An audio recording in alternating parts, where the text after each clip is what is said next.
You're tuned to WPPM LP Philadelphia 106.5 FM, PhillyCam Community Radio, and PhillyCam TV, also streaming live to Facebook.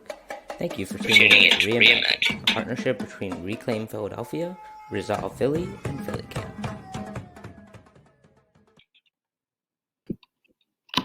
Welcome to Reimagine, a monthly hour-long show hosted by Reclaim Philadelphia and Resolve Philly, bringing together community experiences, resources, and leaders to discuss how policy impacts lived experiences of working class, Black, and Brown communities, and how we hope to imagine a better future together and offer steps for real social transformation. Each month, we'll take questions from our Equal Info text line and share answers and comments with viewers. As organizers throughout the city, we'll connect each issue with political analysis and concrete steps for staying engaged and involved in making changes on the personal, neighborhood, and citywide level. This month on our show, we're talking about media accountability, the role that media plays in creating narratives, and how community organizers can take charge of their own story. Each show will begin with a story. We believe that stories are powerful and help us connect with each other's lived experiences. We want to ground our show in how invisible and visible forces of structural racism are being felt in the lives of our Black and Brown communities.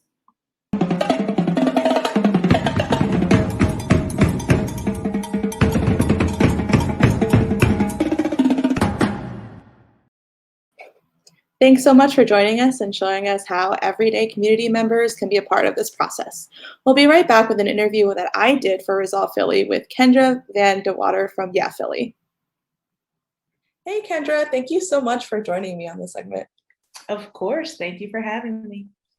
So I know that Yeah Philly does a lot with the youth, including how to get young people involved in the political process. For this episode, we were looking back at the protests and George Floyd's murder a year later. Can you tell me a little bit about the impact of George Floyd's murder and the protests initially on young people and what that looked like for them as well a year later? Yeah, I mean, it was terrible. And, you know, even in the midst of things being shut down, COVID happening, and then Breonna Taylor, and then Walter Wallace Jr., it was just a lot of hurt and confusion, and then exacerbated mental health symptoms. So it impacted our young people where we had to specifically have special groups for peer-to-peer support. And just processing all of the things that were going on, answering questions, and helping our young people feel as supportive as possible in a time that was just really terrible and has been terrible for people, specifically Black people. For sure. How exactly is Yeah Philly providing the support for young people that y'all work with? So we do a bunch of different things, right? So we've created the culture where regardless of where you are in your life as a young person, you should be able to be supported, and it depends on their needs as a young person. So we do a lot of immediate need things. You know, we believe that while we run groups and, you know, jobs are important and being connected to school is important, we believe we cannot address those things until we make sure that our young people have food in their houses and that their housing is safe and that they have transportation to places and they have vital documents. So we do a lot of that, but also we just wrap our arms around young people to the point where they need so much love, right? So they show up, whether they want to do work, whether they need a job, whether they want to come hang out, they want to play games. We've created a space where they should be able to get their needs met, but also have fun while doing it. And a big thing is just them being themselves and them being supported, not based on whether they have straight A's in school or, you know, they have the perfect attendance to all these different things. So we just want to make sure that whatever a young person asks for, we help them get it, whether we can provide that or not.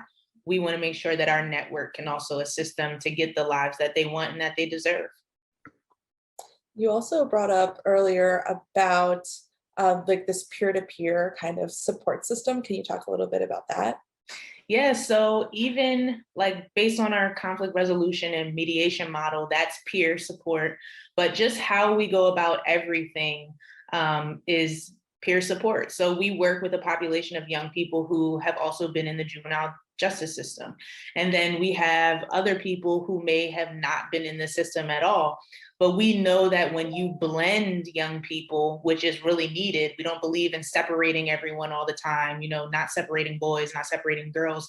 But when they have that peer support, not only for, when something's wrong, but also just accountability and general, healthy competition, or oh, hey, I got my driver's permit. Now you need to catch up and you need to get it together. Just things like that, where they can be around each other and get, emotional support. They need to build those social skills. We know that the social skills are not great today for young people and adults. So just being in a space where you can express those things and you can be held accountable is really, really powerful and really important. And can you give some examples of how young people you work with are getting involved civically? Definitely. So our young people speak on a lot of panels. They write letters to city council. They talk to city council a lot about things. We talk to state reps about different things. We directly tie our work to different legislation that has come out and will eventually come out also. So they are part of this process, not just voting, but we teach young people that, you're in your neighborhood has specific needs, you have specific needs, and you should be holding your elected officials accountable to help you get those needs met for your neighborhood. So we do a whole bunch of things in terms of even going to people's offices and taking a tour. What does it look like to be an intern at city council? We're basically exposing our young people who before, they always say they don't know who their elected officials are, right? Most of them who are 18 and come to us, they have never voted before in their lives. So just teaching them about what the political process is, why it's so important. Most people only vote for presidential elections. Local elections, they know nothing about. So we teach them about all of these things locally and nationally, about why their voice is important and why they should be part of what is happening in their neighborhood and in their city. So say I'm a young person and I don't know where to start with civic involvement. What are some of the tangible things that I could do to make a difference in my community?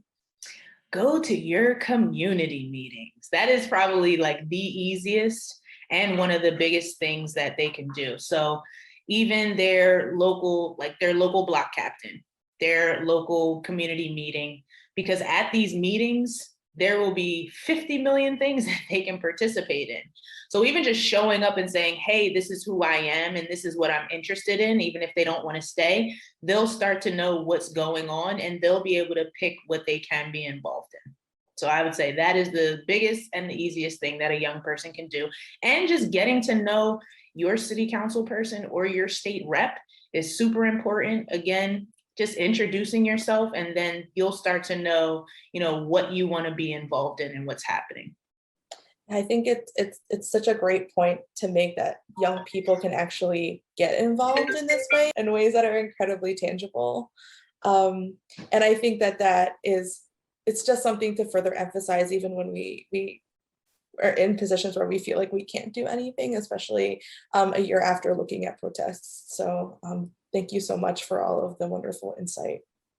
Of course. Hey there, I'm Kristine Villanueva with Equally Informed Philly. I'm Gabriela Rivera. And I'm Medosch. That was a great interview, Kristine. Yeah, Philly just does so much great work to support, uplift young people, and even the larger Philadelphia community. Thanks, Lily. If you're tuning in for the first time to Reimagine, Equally Informed Philly is an initiative working to bring important and trustworthy news and information to Philadelphians, especially those impacted by the digital divide. We run the Equal Info line, a free helpline providing local news updates and resources straight to your phone. We will help answer your questions about how to live and thrive in Philly. So our text line is available in English and Spanish. You can text Equal Info to 73224. Sign up right now. You can also follow us on Twitter, Facebook, Instagram at EqualInfo215.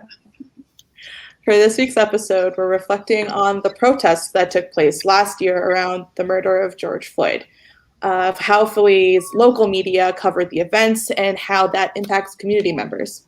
Joining us today to talk about her work reviewing coverage from the first week of the 2020 protest is our coworker, Aubrey Nagle, the project editor of Reframe. Hey, Aubrey. Hey, everybody. So we're super happy to have you join us here today and lend your expertise to the larger Reimagine audience.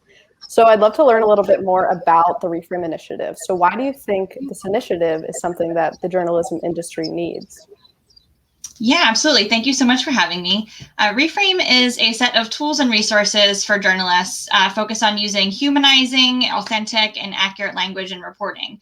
And that's especially in reporting on marginalized, stigmatized, or excluded communities. So that includes tech tools for journalists, workshops for newsrooms, consulting on source auditing, and much more. We know that this is something the news industry needs because for too long, the industry has been focused on serving the needs of wealthy and white audiences. And for too long, the newsrooms creating news, often for diverse places, have been led by mostly white and male reporters and editors. And so over the years, the result of this has often been stigmatizing and stereotypical coverage, especially of Black and Brown communities in America. And that has eroded trust in news and perpetuated inequality. And yeah, that lack of trust means that people who deserve access to information that helps them support their own communities, they're not getting those information needs met. And we know that news is an industry of words, right? The language we use to describe each other really matters. And marginalized groups are often referred to with labels, which makes them sound like objects instead of people. This has like an othering effect that separates us versus them.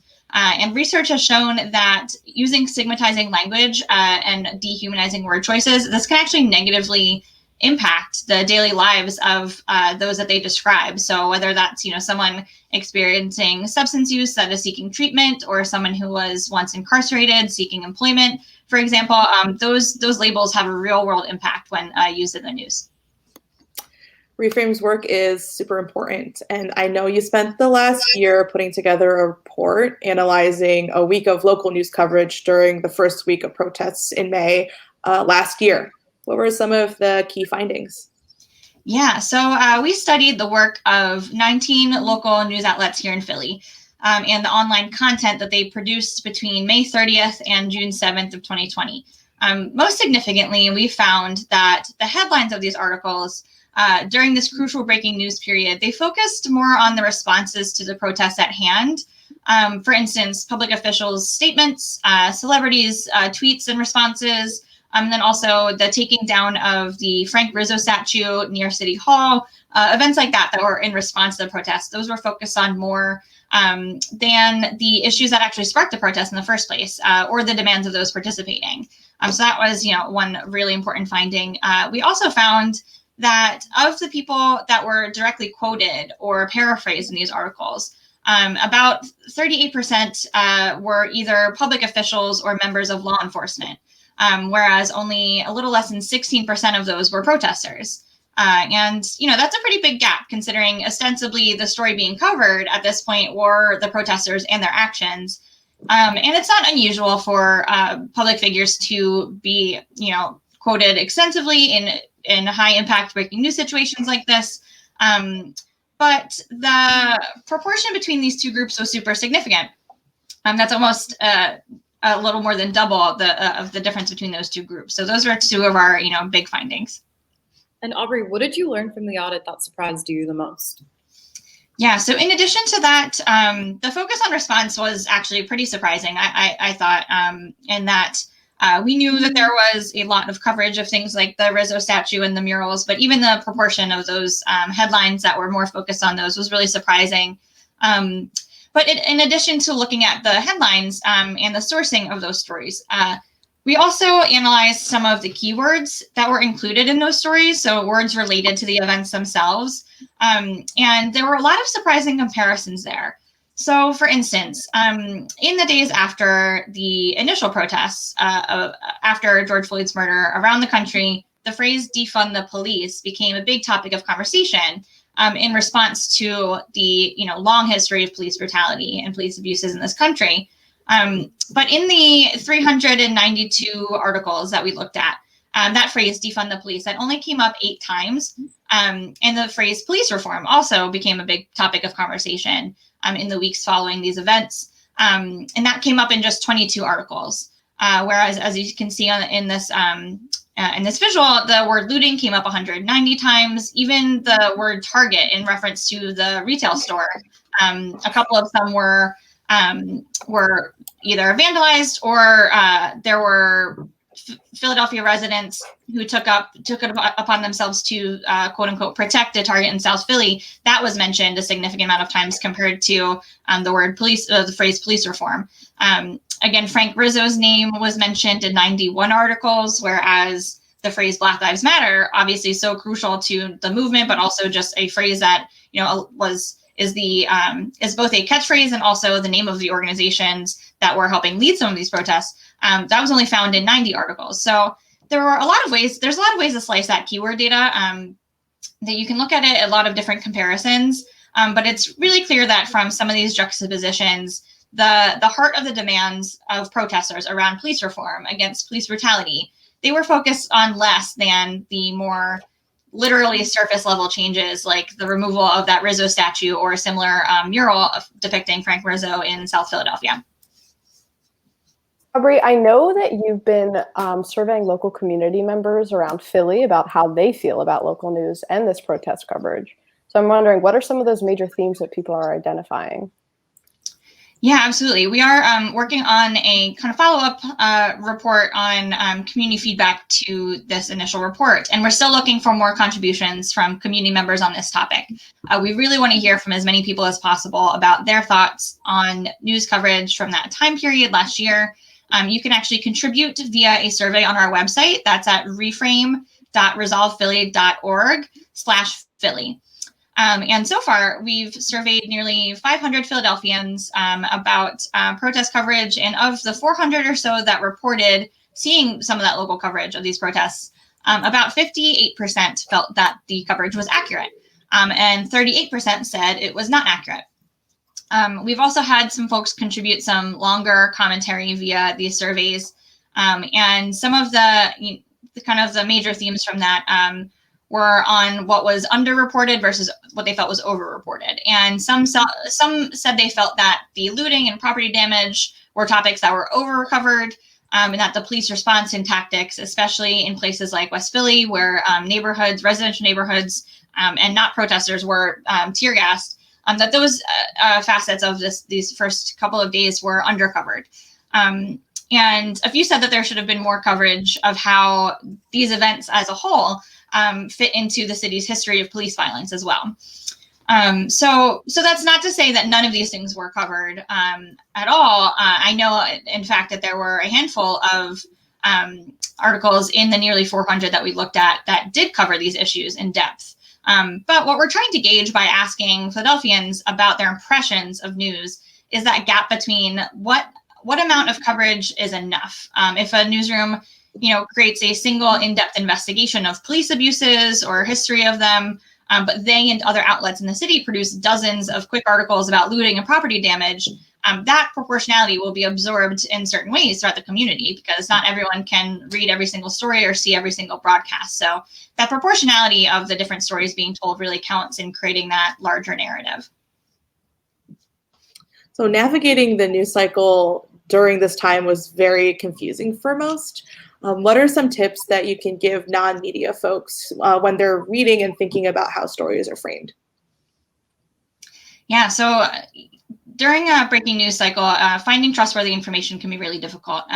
First and foremost, seeking out those trusted, verified local news brands and sources, whereas is really important. Whereas finding, those viral social media posts, while they might travel around the internet very quickly, breaking news can quickly become a big game of telephone. So it's really important to find verified local news sources to follow and balance that with those folks that are on the ground, who might have closer access to events and perspectives that you won't hear in other media outlets. So following multiple sources is really important to get a full picture of what's going on in a breaking news situation. Beyond that, the most important thing I think any one should keep in mind when absorbing any breaking news really is to pay attention to what emotions the news is taking out of you, is eliciting from you. Often the headlines and the videos that go viral on social media are ones that make people very angry or sad or scared because emotional content spreads farther and faster online. But that doesn't mean it tells the whole story.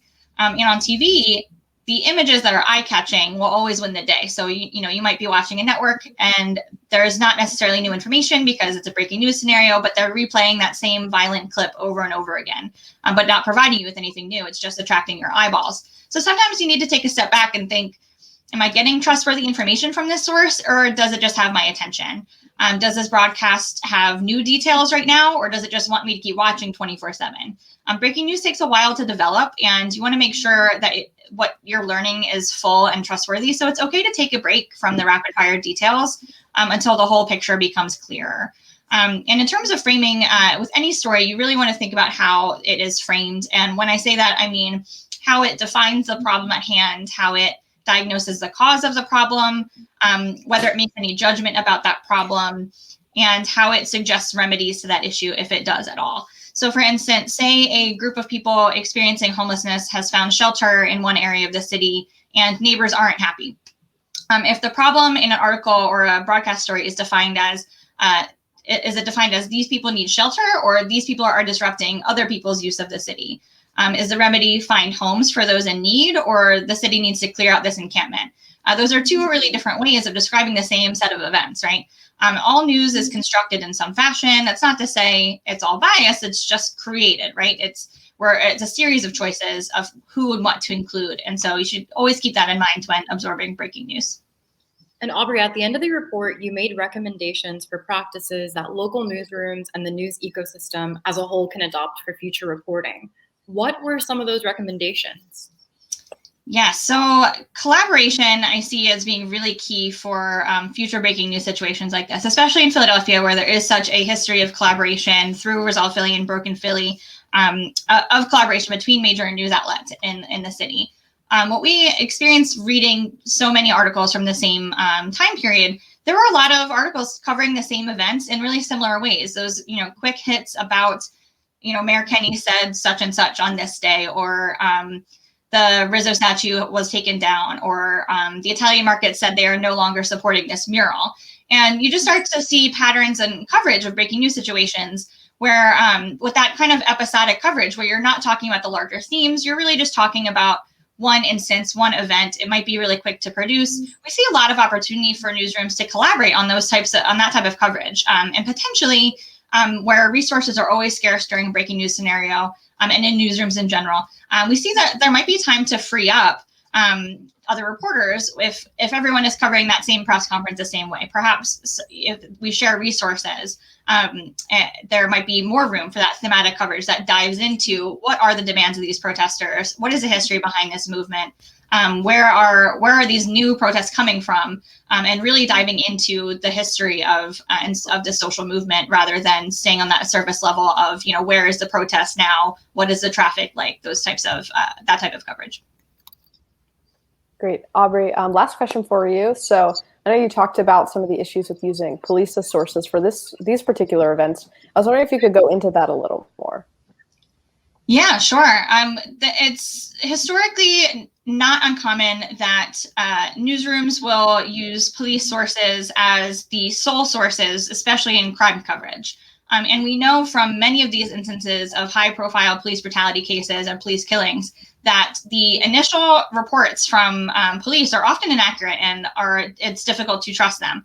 And so we didn't see a ton, or we didn't track necessarily how many articles had only police sources. There weren't that many, but it is really important to keep in mind, especially, for instance, in the case of George Floyd, if you've seen the initial police report on that incident, on his murder, it completely changes. It is completely inconsistent with the events as we now know of them, thanks to the videotaping of that event.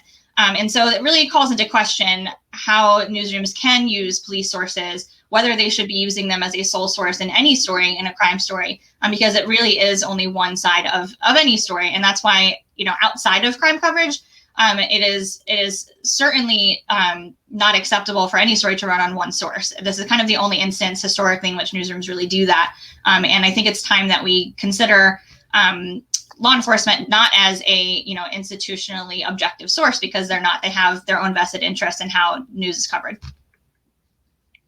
Awesome. Thank you so much for your insight, Aubrey. Yeah, thank you so much for having me.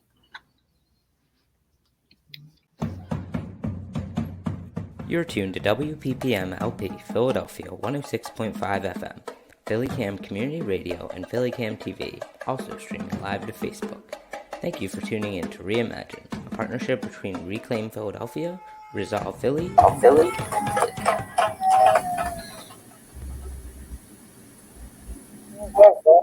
Hello, everyone. We're having a fantastic day. My name is Diamante Ortiz.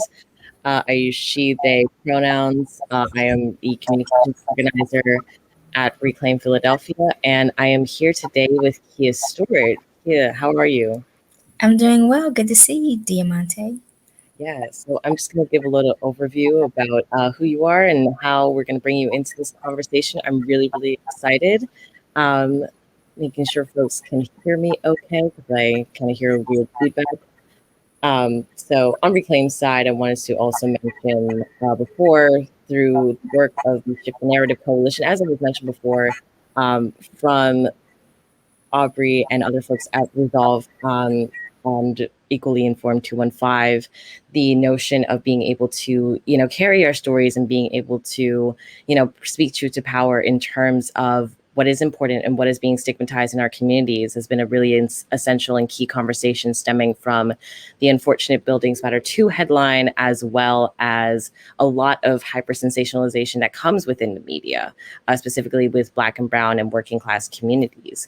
And so I'm really glad that Kea Stewart can come through today. Kea, I know you work at the Public Defender's Office, and I know you've been a very important and a very central community voice in terms of our community conversations with the Inquirer on behalf of the Shift the Narrative Coalition. And so I'm curious to not only have you discuss who you are and what your background is, and essentially what was your main takeaways from those community conversations? That was a lot at one time. What's one thing you want me to answer first?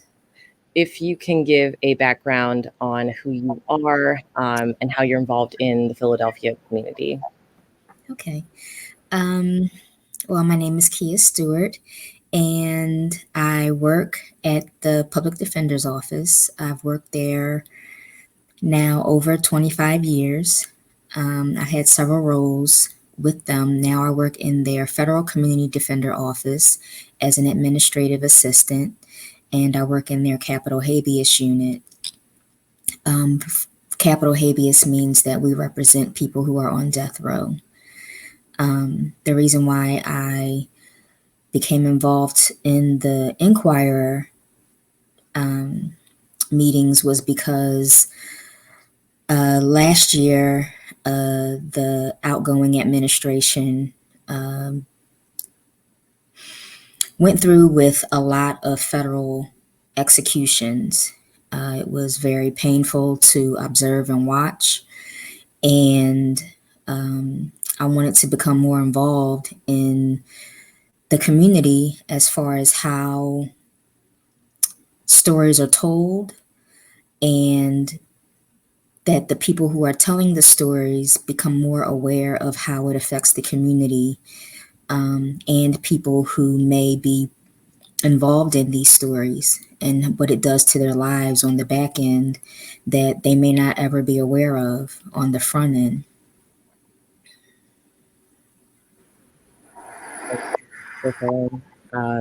And you mentioned over the last year, we've seen ways people-powered movements in our city and nationwide are calling for more accountability when it comes to the carceral legal system, otherwise known as the criminal justice system. But even that can be like a very pejorative term, unfortunately. Well, one question that I have for you is, how has it impacted the way you see newsrooms covering policing and community violence?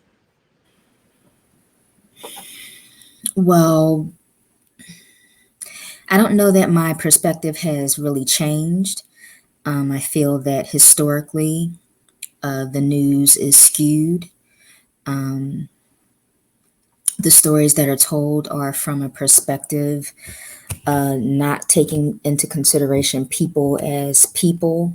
If you've committed a crime, you're now less than a person, viewed as less than a human being. And based on the sum of a mistake that you've made, this is all that you're seen for. People who commit crimes are not seen as fathers, community members, mothers, daughters.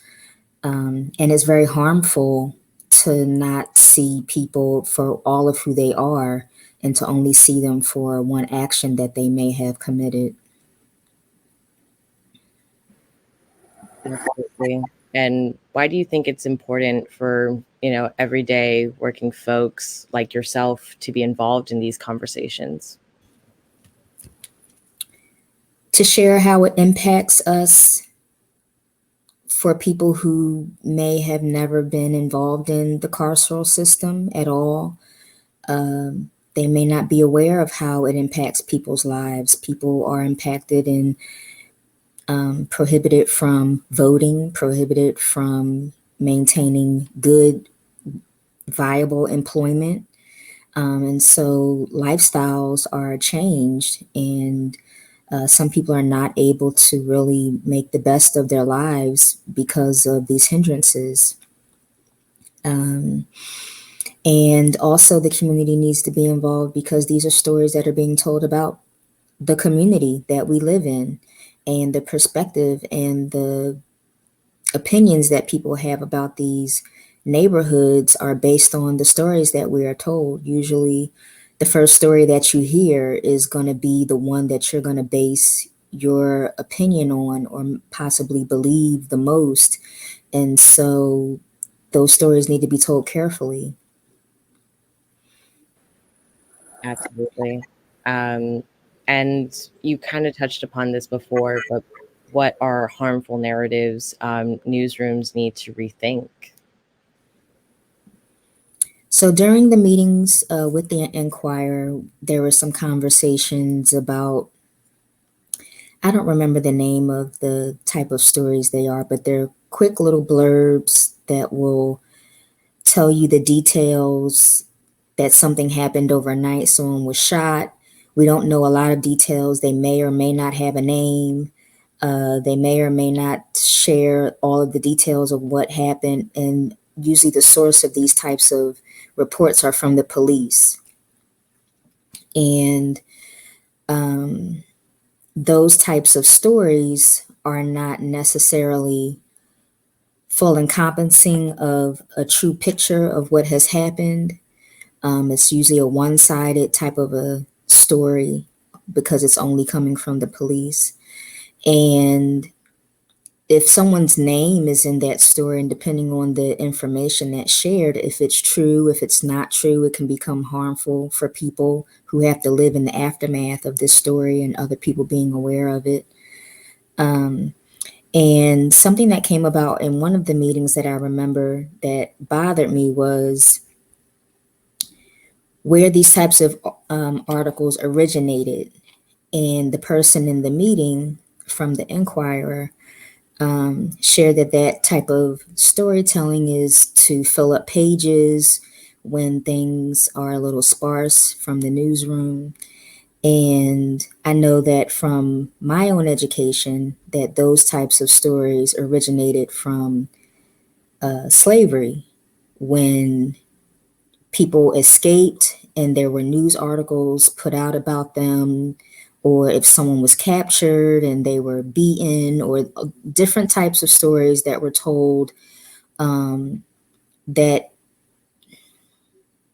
are damaging to how we view other people as human beings. And because a lot of these stories are told about Black and Brown people, this systemic way of seeing people as less than human and property, belongings to be discarded, mistreated, is a long held history in this nation, and it's carried through to this day.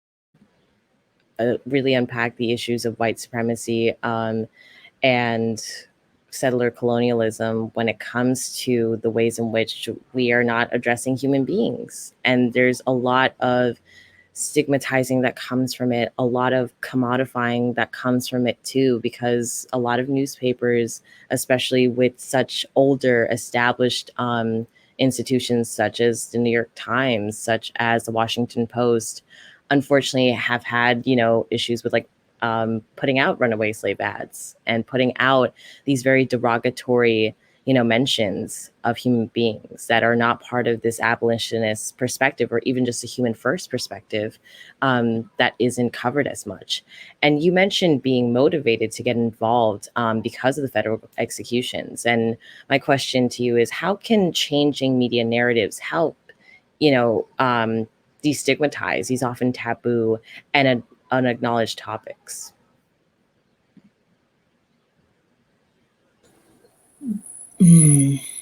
Through the meetings, I observed that this change is going to be something that is on the slow side. I don't see it being something that will be broadly transformed very quickly. The feeling I got was that a lot of people have long held opinions and views of the news, of each other, and those are the types of things that will take some time to transform in people. However, I think that enlightening people to the other side of the story, and I'm not saying that it's okay to commit acts of crime. However, understanding why this may have occurred, what were the circumstances around it, can really help us have more compassion to one another, as opposed to being so quick to judge and assume the worst of someone without even knowing anything about them except what you saw on the news. Yeah. And I think from that, it's also a lot of projection and a lot of fear mongering that comes from it too. And we've seen this within the Trump administration, of course, especially with like how journalists have been targeted, as well as independent media has been targeted in order to disseminate, fear from the truth, essentially, because there is a lot of historical and political analysis that comes into these important conversations. And stemming from the conversations you mentioned before, what has been one thing that has surprised you the most from your conversations with the Inquirer? What comes to mind is a little bit of reservation and hesitation to accept the changes that were presented during those meetings. There was one special guest that came to a meeting. And off the top of my head, I'm sorry that I'm not remembering where she was from.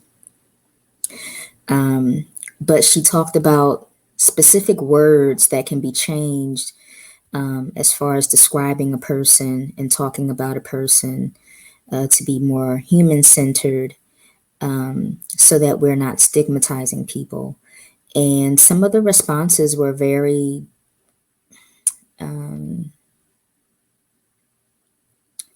not as open to being easily changed as I anticipated that they would be, as the purpose of the meetings was to talk about changes. And so I expected some changes to be,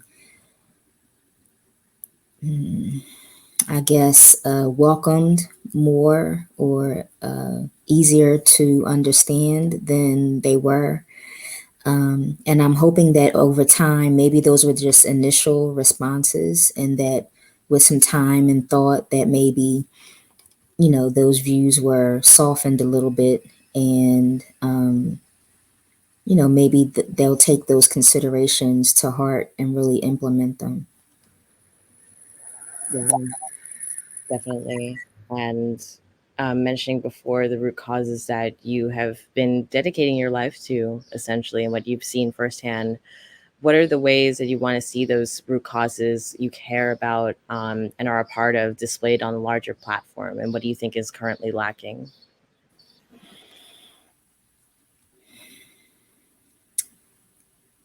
That's a rough question. Ultimately, revamping of the entire system. Because I just believe in a true change of the system would mean that almost everything has to change. The way the system has operated thus far historically does not serve all well. It appears that way on paper, but we all know that the implementation of these policies, laws, rules is not always doled out broadly across the board. And for some, unfortunately, the stick is shorter in one person's hand than it is in another. And so to truly make things even, I think that the whole system would have to crumble in order to really rebuild a new foundation based on true humanity for everyone and equality. The really big emphasis on media equality and equity, and just you're really dropping the gems, and I want to like take the time to just like whew, it's like that's really real, especially the ways in which you can see sometimes yourself in these articles, or you can see yourself in terms of going on the conversation of media representation and going on the conversation on am I being or are my communities being accurately represented, when knowing that there is still joy within our communities that is not being able to be discussed, or there's not a larger platform being discussed. I can't even tell you how many times I've seen a lot of articles that talk about the issues of gun violence, but don't really highlight, there have been amazing potlucks that are happening, or, there are amazing community leaders that deserve that voice and deserve that stage, essentially. And so you bring up a lot of great topics and a lot of underlying processes that go into like making an article and seeing how like the sausage is made, quote unquote. And I think that's something that's also surprised me a lot from these conversations as well. And seeing the ways in which perspectives have often shaped what we see in media today, unfortunately. And the last question that I wanted to bring on is, what do you think will be the impact on Black and Brown folks if the media doesn't change how they discuss these nuanced problems in our communities? I feel that people will continue to distrust the media. They won't want to speak with reporters. They won't want to share their perspectives. And it will continue to be lopsided the way that it has been, where only certain views are seen and heard. And unfortunately, unless media gets involved with the communities to gain some trust and to really show an interest in helping people through these issues that they're presenting these stories about. If someone is shot, resources are needed, not just gossiping about that someone was harmed, but to really offer some resources to the community, to the people affected, so that they can get the help that they need, instead of only, oh, it's a shame that that happened to so-and-so, and move on to the next story. Yeah, absolutely. The importance of a human first approach and recognizing that people are people and these are livelihoods that unfortunately haven't been lived out at the threat of gun violence, at the threat of state sanctioned violence, and the ways in which the carceral system creates a lot of boxes and often compounds a lot of trauma in the ways in which we've seen before. And I definitely want to just open the floor if there was anything else that you wanted to mention that wasn't discussed in terms of your work, or just anything else you want to share?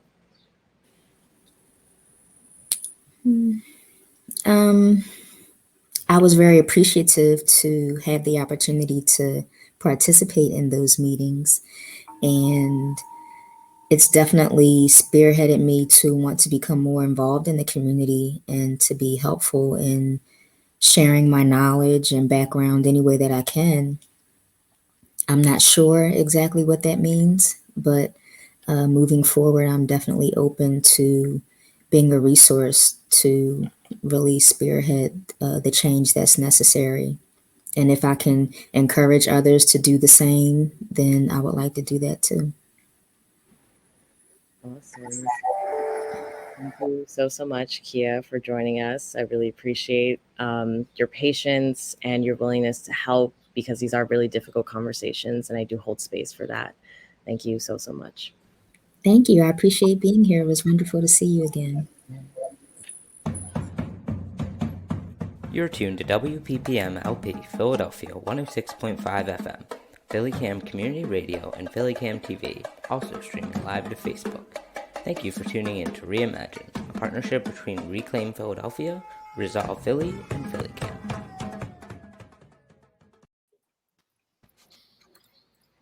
Hey y'all. Shall we unpack?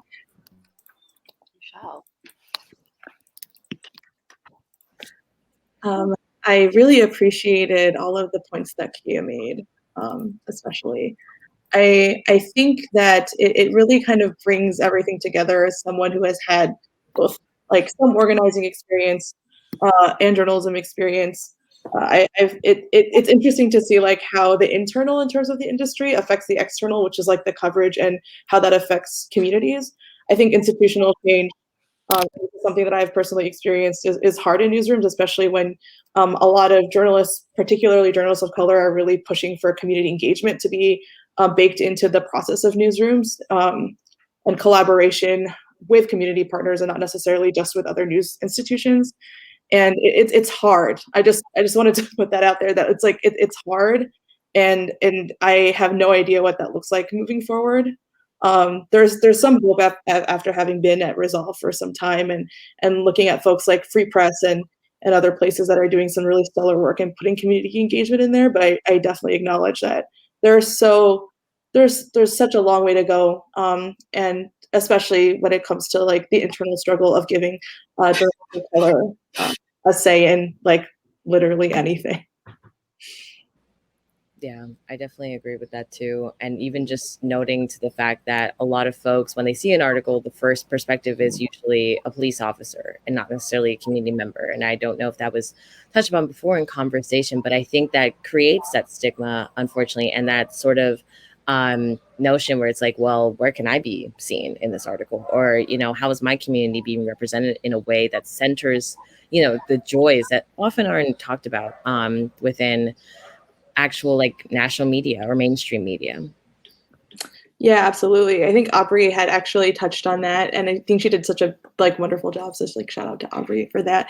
I think traditionally journalists like to think about police as being like an objective source, but police are also institutions, right? And we as journalists often question, or like it's our duty to question institutions, and we don't do that like barely like enough when it comes to police, because we think that they're the first sources of information and that's the most accurate, but it's really not true. And I think that when it comes to breaking news coverage, it's also like more about like the capitalistic kind of competition with, like, I used to be in newsrooms where we'd be like, oh, we beat this person and this person, and it was valued at equal par to getting it right.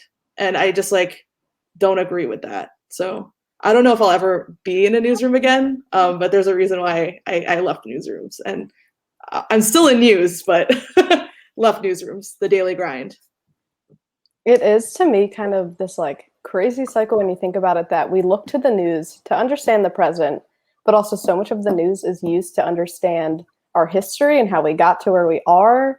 But if the news that has been made in the past was not an accurate representation of what was taking place, then, you know, where we're at now is not even, we don't fully understand these pictures. And so like to Demo, as you said, like accurate representation of events matters so much, not even just for the present, but long-term history. And that's just like blows my mind a little to think about conceptually. So I think what blows my mind is like thinking about how like a lot of people power movements have changed the narratives, have been kind of forcing media and journalists to look at things from their side. And coming from the last few years where people have been taking to the streets to like ask for change, and folks are thinking about like, oh, what does it look like to actually be anti-racist for themselves? How do we like project, like how we do those same things for the media? What does it mean to have a media that is truly anti-racist as well, is something that I'm really glad that people are starting to talk about. Yeah, absolutely. I think that's something that kind of blows my mind when it comes to talking about community engagement in like the journalism framework, is that everyone thinks that this is like this brand new thing that's like super cool, and one that's been in an organizing spaces forever, like basically out of necessity because we didn't have rights, number one. Number two, publications that were like POC and like women led were a huge part of these movements and in elevating these narratives. And we can't ignore the fact that they have played a part in progress. Like, I don't want to look back at my time as a journalist and be like, wow, like that did, like where I was standing was just like completely not right. To your point, Lily, when it comes to history, I mean, like people were really like railing on Ida B. Wells when she reported on lynching. And now we're like, that's not right. We shouldn't be lynching people, right? But I don't know. I think at the time people would have really played up the both sidesism of that. Like, let's be pro and anti. And I'm like, no, like it's just straight up wrong. Like, I don't know. When we're thinking about police and we're thinking about harm to our communities, it's like, why can't we just like kind of put that and just like put it in what's happening right now? Like, that's something that just like disorients me when it comes to thinking about like local coverage, but then also how it plays into the context of larger national coverage as well.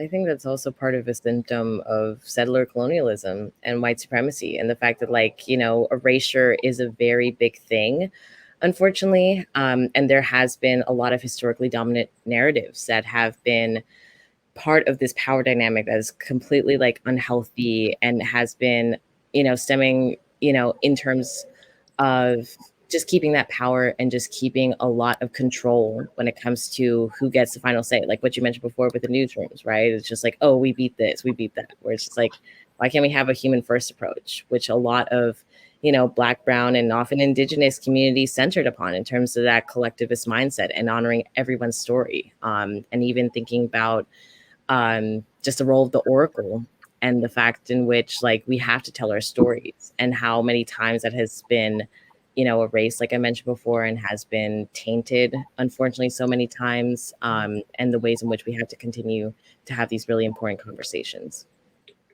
And I think, yeah, to what you said, like about dominant narratives, and also you mentioned about like history being inaccurate. Dominant narratives being used by people in power have largely been used to keep, you know, queer folks, people of color, immigrants out of the newsrooms, out of these stories, largely told by straight, cis, white, older men.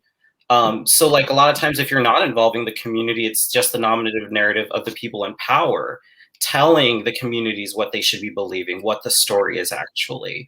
So that's why it's really important for everyday working people to be everyday people in the communities to take control of those narratives and reclaim them for themselves, because we know if we don't, like, people are going to be using it against us. So that's like when I look at things like when we talked about the city budget in the past episodes, folks always talk about, oh, defund police is terrible, but nobody is talking about actively defunding education, actively defunding parks and recreation, actively defunding libraries, which is what city budgets do routinely.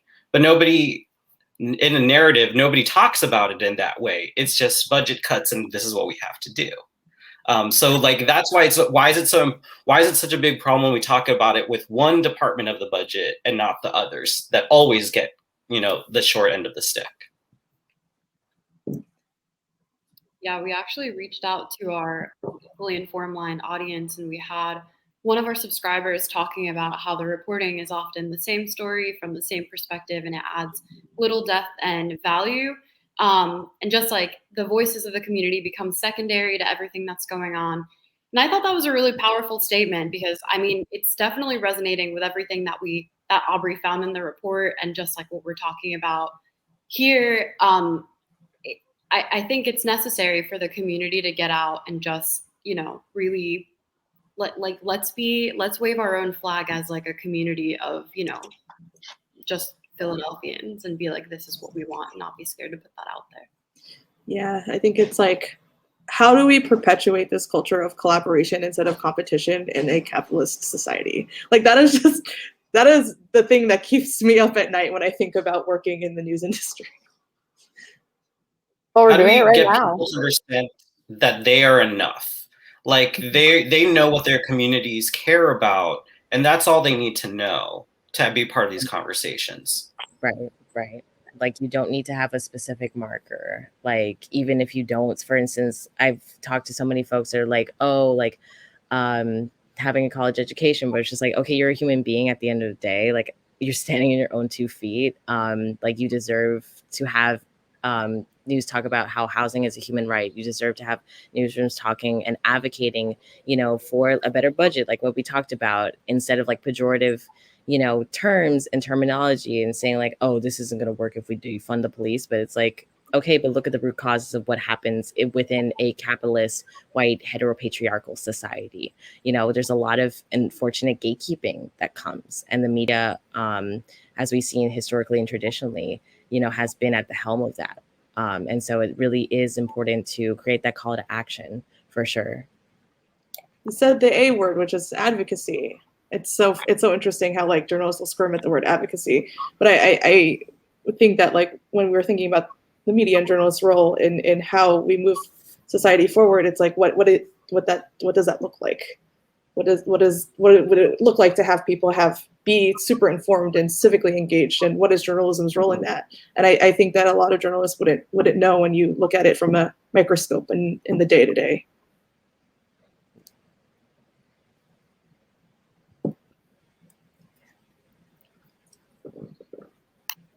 Guys, this was awesome. Yeah, a lot of gems dropped. Okay. Drop the mic, guys. Drop the mic.